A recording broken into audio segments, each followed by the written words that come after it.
All right, here we are. Sports Bit. Betty and Insight today. Paulie and Teddy. Get ready for big game breakdown. The Miami Beach Bowl Monday afternoon. And then we'll get to the NFL. Buccaneers and the Cowboys on Sunday night. Huge game. Lions and the Giants. And also Tennessee and Kansas City going to be cold, cold, cold. And, of course, the play of the day. Bad beats, bad bets, bad for the books. Bad for the books. Horrible for the books, Teddy. Seattle and the under. Easy on Thursday night against the Rams.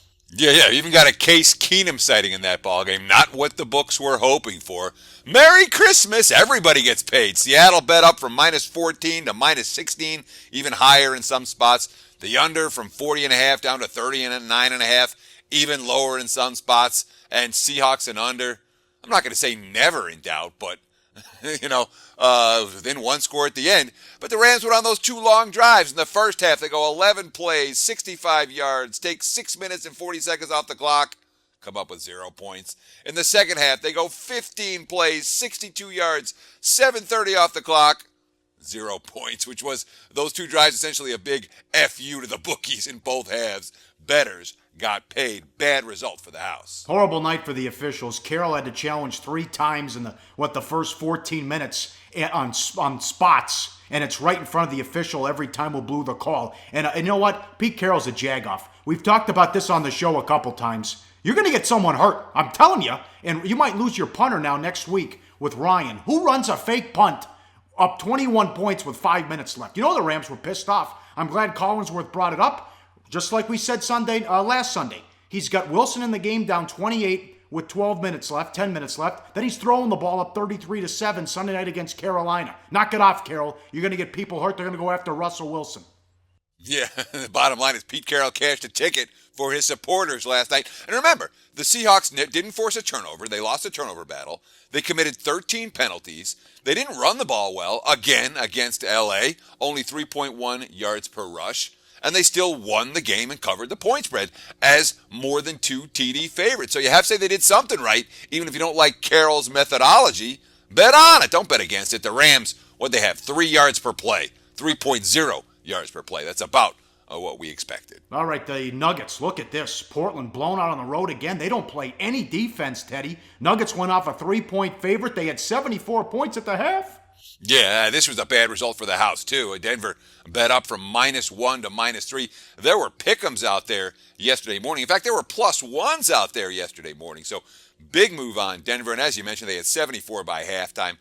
I'm not liking, besides what my eyes are seeing with Portland's defense, I'm not liking the quotes from their locker room, from their superstar, Damian Lillard.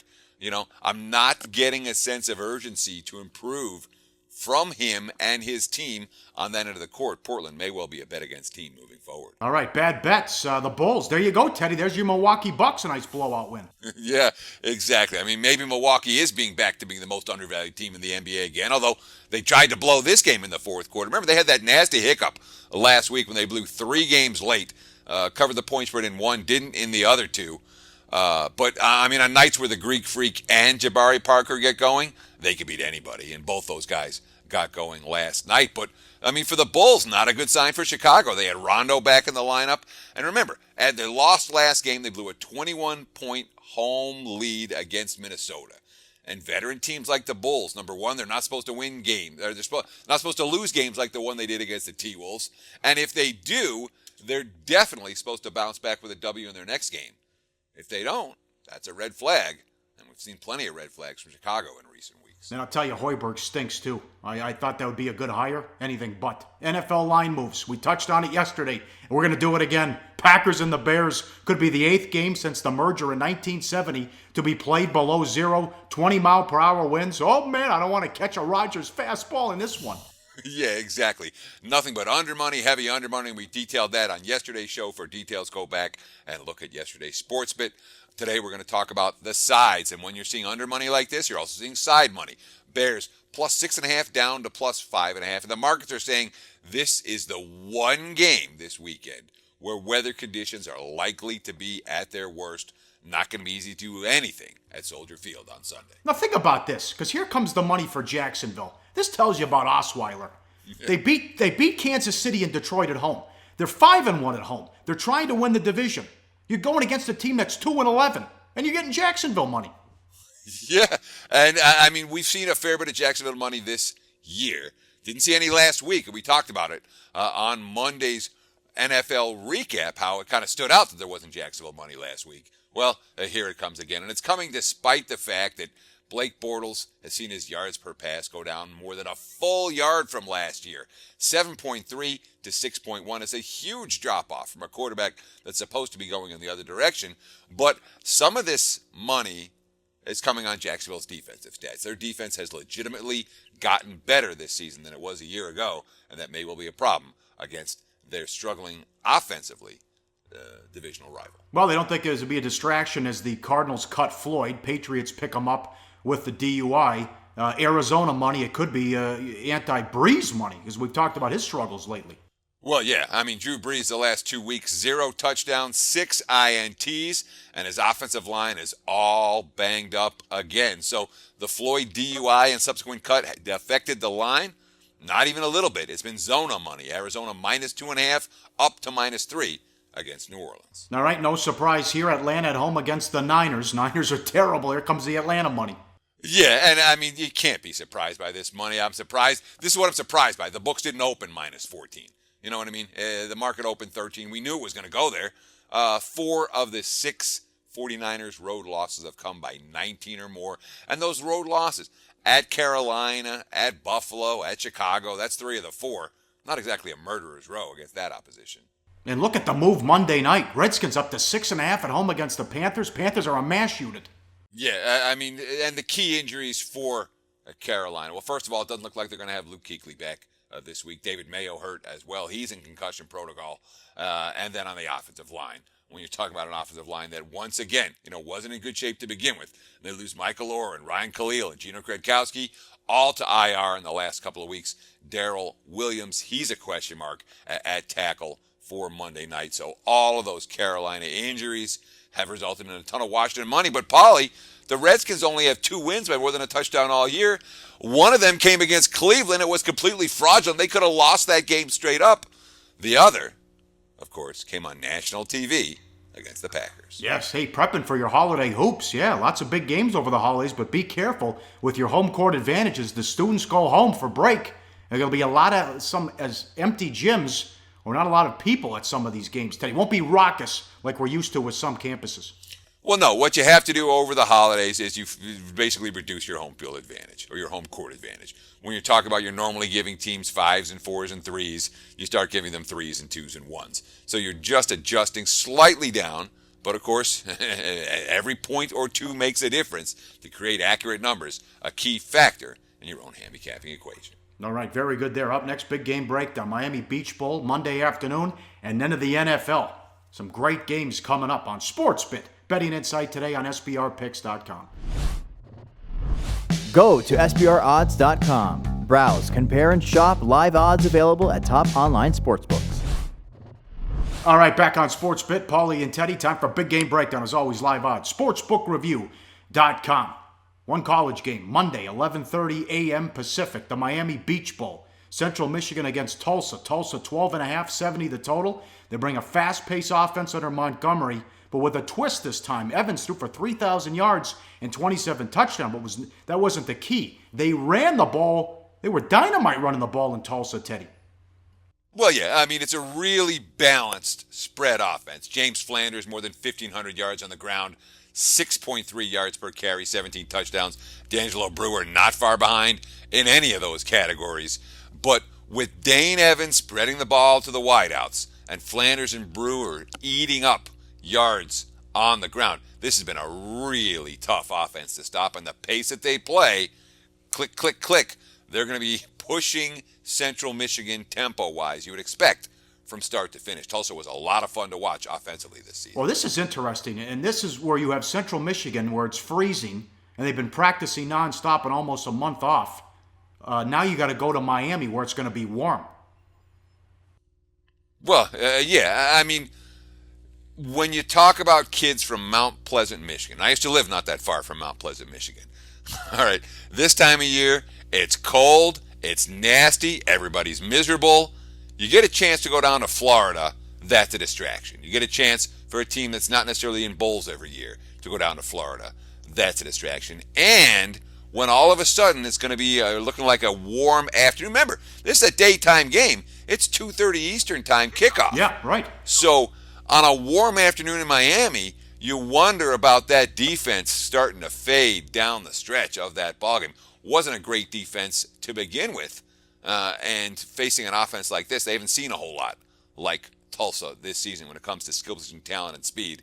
I worry about the Chippewas' ability to get stops in this ballgame. I think they can move the ball. It's a weak Tulsa defense, and you saw what Central Michigan did at Okie State, getting the win, moving the ball there, although it was a Hail Mary, but fluke win. But still, I think they can dink and dunk and move the ball too, and maybe yeah, go ahead.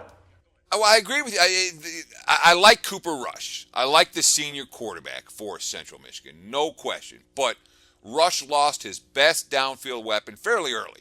It was after the win at Oklahoma State. I mean, that win was, let's be honest, it was fraudulent in the sense that they were outplayed and they kind of rallied from behind late and got a fifth down that they weren't supposed to get, or an extra down that they weren't supposed to get to actually win on the Hail Mary.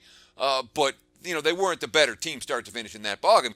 But Rush doesn't have a lot of downfield targets. So when you talk about what Central's game plan is going to be, probably the opposite of what Tulsa wants to do. Tulsa wants to push the pace at every opportunity.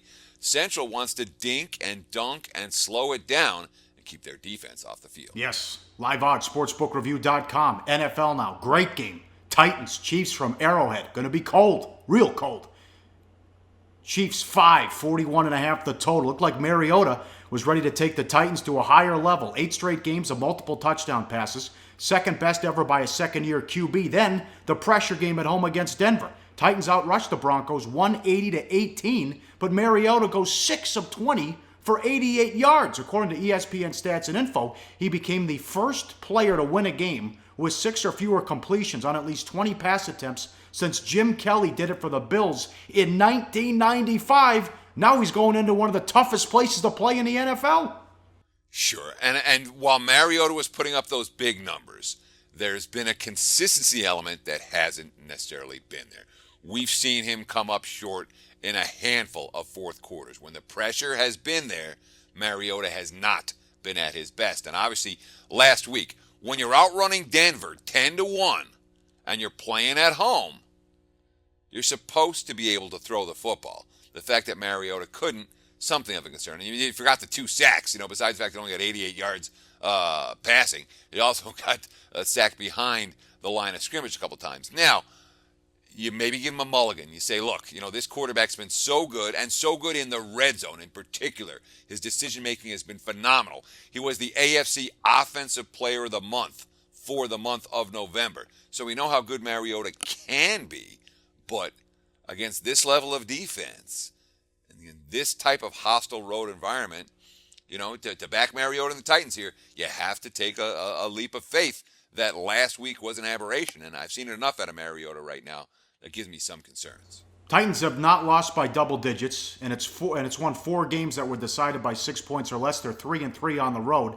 Here's Malarkey, quote, every one of these games we've had a chance to win. They've all been close. We've won some of them. We've lost some of the close ones. I think the experience has been great for the players. Our guys believe we're going to win the game no matter what the situation is, end quote. And we keep telling you about Tyreek Hill. What a weapon. Was the big key in the win that Thursday night game at home against the Raiders. The kid can do it all. Well, yeah, that's the thing with Kansas City right now. At this stage of the season, you love to find stats that lie. And you look at all the Chiefs stats, say, they're not chucking the ball downfield. They're not making big plays. And then you look at the last couple of weeks, and they've been doing that consistently. And Tyreek Hill's been the key there. He's got 56 catches on the season now, 6 of them for touchdowns, 14 for 89 rushing with the touchdowns. He's got a kickoff return touchdown. He got a punt return touchdown. And he gives the Chiefs a weapons to open things up with. This is a squad with a pretty good quarterback, but not a great one. Outside of Travis Kelce, the other wide receivers and tight ends are pretty average. But with Tyreek Hill right now, they have the type of weapon they've been missing all season, and that certainly bodes well for their chances moving forward. Chiefs win, they're in. And also, I love the under in this game because if Kansas City gets off to an early lead, Andy Reid likes to sit on it, just like he did Thursday night against Oakland, and they played a lot of low-scoring games at home. You remember the Jacksonville game? Remember the tight loss to Tampa? And Tennessee likes to go ground and pound here. What do you think of the spread, though, here? You're asking a team kind of smoke and mirrors to win by margin. Well, not only that, you're also asking a team to win by margin, and they're going to be without Derek Johnson for the rest of the season. Let's not underestimate that loss for Kansas City. The defense coordinator, Bob Sutton, quote, "We're not going to replace Derek. He's a Pro Bowl player, a veteran guy, a great voice in the locker room, a guy with great energy. We hate to lose him. The other guys, if they've done a great job of preparing for these first 12 weeks, even though you're not playing, then things work out okay. It doesn't mean there won't be some bumps in the road. And against a team that runs a football like Tennessee, they will miss Derek Johnson." But you talk about and you highlighted some of the issues that the Chiefs have had with the bigger point spreads this season. And they've been -3.5 or higher on 4 previous occasions. They didn't get a point spread cover in any of them. Week 1 against San Diego, they had a rally from 3 scores down to get the win in overtime. Week 7 against New Orleans, remember, Saints had the ball with a chance to win on their final drive, despite a ton of mistakes in that ballgame. Didn't sniff a cover against the Jags. The Jags came through the back door against them. Only scored 19 in that game. And, of course, the Week 11 game against Tampa, they lost in outright fashion, laying a touchdown. So this has not been Andy Reid's preferred role. Wow, that's knockout information right there when they're big favorites. Up next, we continue with big game breakdown. Sunday night, huge game. The Buccaneers against the Cowboys and the Lions and the Giants, plus the play of the day on it's been a hell of a season in football. We look to keep it going up next on SportsBit. Betting and Insight today on SBRpicks.com. Do your research before you bet. Check out our ratings guide to see which books have the best ratings and sign-up bonuses. Open up several accounts and shop for lines at SBRodds.com. Always be ahead of the game. Back on SportsBit, follow us on Twitter at Paulie Howard with a Y at Teddy_covers. And make sure you go to SBRforum.com, enter their bowl contest. 25 dimes. Get up there as well with all these bowl games underway Saturday afternoon. We continue with Big Game Breakdown. As always, live odds, sportsbookreview.com. Huge game. Sunday night, Cowboys at home against Tampa. Dallas 7, 46.5 the total. Sizzle in Tampa Bay might come from Dirk Cutter in his first season, doing a great job. Remember, they got off to a slow start, and also Winston becoming a leader. But the stake is the defense. Best in the NFL the last 5 weeks. Mike Smith, now the defensive coordinator, first season. He was a good DC before coming the head coach at Atlanta. He's actually okay, but then was fired after going 66-46. Teddy, the last 5 games, this defense has been phenomenal. Yeah, I mean, we've got the sizzle and the steak. You know, Jameis Winston's going to get the headlines. The steak is that D. And Mike Smith, we used to love to make fun of Mike Smith as the Falcons head coach. He's been a damn good defensive coordinator and he was a good defensive coordinator before taking the Falcons head coaching gig. No surprise. You know, and remember, this is a Tampa defense. They got torched by L.A. earlier in the season. You remember that? I mean, craziness. Yeah, and I remember not lately. I remember what turned this around was the Thursday night home game when Atlanta dropped 40 on them. They were blown out. They sure were. And since that time, I mean, just look at the last 5 games where they've won every game and covered every point spread. They've come up with 7 interceptions the last 3 weeks. And that's come despite facing Russell Wilson, Phillip Rivers, and Drew Brees. Elite, and elite. They didn't allow a touchdown against either the Seahawks or the Saints. They've only allowed 6 touchdowns over the last 5 games overall, and one of those you got to put an asterisk on. That was a Hail Mary that Jay Cutler threw on the final play of the first half against the Bears. So really, 5 touchdowns over the last 5 games. That's getting the job done on the defense side of the football. Well, this is fun now. The last thing Prescott wanted to see was this kind of defense. Cowboys 2 for 24 on third downs the last 2 games. You went against the Vikings on the road at night. You had the tough game also at night against the Giants. But I'll tell you, I just had a friend who got back from Dallas. He was there for the NFL owners meetings. Talk radio is nothing but Dak against Romo. I mean, he's got to worry about this now, Teddy. Garrett said all the right things after the game against the Giants, and he was asked about it. Calm down, guys. You won 11 in a row. If Dak struggles again and they lose, and now it's a real conversation, will they put Romo back in? Because you know what Jerry Jones wants to do. I mean, look, Jason Garrett standing behind his quarterback so far. Quote, "You can make it as simple or as complex as you want to make it. It's pretty simple for us. Dak is going to play quarterback as we go forward. We've won 11 out of 13 games that he started. He's handled really every situation as well as you could handle it. So we'll just continue that way. ton will be in a backup role for us, and he'll be ready to go if he's called upon to play. But Dak's done an outstanding job up to this point. Now, the guys who call talk radio stations aren't the guys who get to make personnel decisions. The coach, and in Dallas's case, the owner is the GM. The owner. the owner here. Come on, well, Teddy, he's you're the better GM. than that. You know, Jerry Jones is the owner. They get to make these decisions. And what Garrett is saying is Dak is my guy, as he should be saying. I don't think there's any controversy. And frankly, I don't think it's Dak's fault that they lost last week or that they've struggled on third downs the last couple of weeks. Look at this quote from former NFL player and personnel director Louis Riddick. Quote, they haven't done a good job, meaning the Cowboys' brain trust, the coaching staff, haven't done a good job of isolating guys down the field to win some jump balls in the outside lanes and haven't put the safeties under duress. At some point, you have to have 20-plus yard chunk plays. They're not calling for them. They're going to have to open the playbook for Dak and really allow him to stretch the field vertically if they want to crack the code. I don't think it has anything to do with Dak Prescott, the struggles. They played two really good defenses on the road at night.